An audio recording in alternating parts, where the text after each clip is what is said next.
APMC ಮಾರುಕಟ್ಟೆಗಳಲ್ಲಿ commission ಏಜೆಂಟರು ಮತ್ತು ದಳ್ಳಾಳಿಗಳಿಂದ ರೈತರಿಗೆ ನ್ಯಾಯಯುತವಾದ ಉಪಚಾರವನ್ನು ಖಚಿತಪಡಿಸುವುದು. ಅಡಿಕೆ ಅವಲಂಬಿತ ಪದಾರ್ಥಗಳ ಉತ್ಪಾದನೆಗೆ ಒತ್ತು. ಅಡಿಕೆಗೆ ಸೂಕ್ತ ಬೆಂಬಲ ಬೆಲೆ ಹಾಗೂ ಚನ್ನಗಿರಿಯಲ್ಲಿ ಸಂಸ್ಕರಣಾ ಘಟಕದ ಸ್ಥಾಪನೆ. ಅಡಿಕೆಯನ್ನು ಉಪ ಉತ್ಪನ್ನವಾಗಿ ಉಪಯೋಗಿಸುವ ಬಗ್ಗೆ ಹೆಚ್ಚಿನ ಸಂಶೋಧನೆಗೆ ಕ್ರಮ.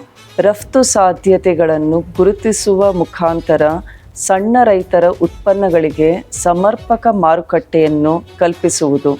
ಸಾವಯವ ಕೃಷಿ ಹಾಗೂ ಸಿರಿಧಾನ್ಯಗಳ ರಫ್ತಿಗೆ ಉತ್ತೇಜನ. ಕೃಷಿ ತ್ಯಾಜ್ಯ ವಸ್ತುಗಳ ಮರುಬಳಕೆಗೆ ಪ್ರೋತ್ಸಾಹ. ಶೀತಲೀಕರಣ ಘಟಕಗಳು ಹಾಗೂ ಅಡಕೆ ಸಂಗ್ರಹಣೆಗಾಗಿ ಗೋದಾಮುಗಳ ಸಂಖ್ಯೆ ಹೆಚ್ಚಿಸುವುದು. ಜಗಳೂರಿನಲ್ಲಿ ಮೆಕ್ಕೆಜೋಳ ಧಾನ್ಯದಿಂದ ನಿರ್ವಹಿಸುವಂತಹ ಎಥೆನಾಲ್ ಘಟಕ. ಇನ್ನೇಕೆ ಆತಂಕ, ಈ ಬಾರಿ ಪ್ರಭಕ್ಕ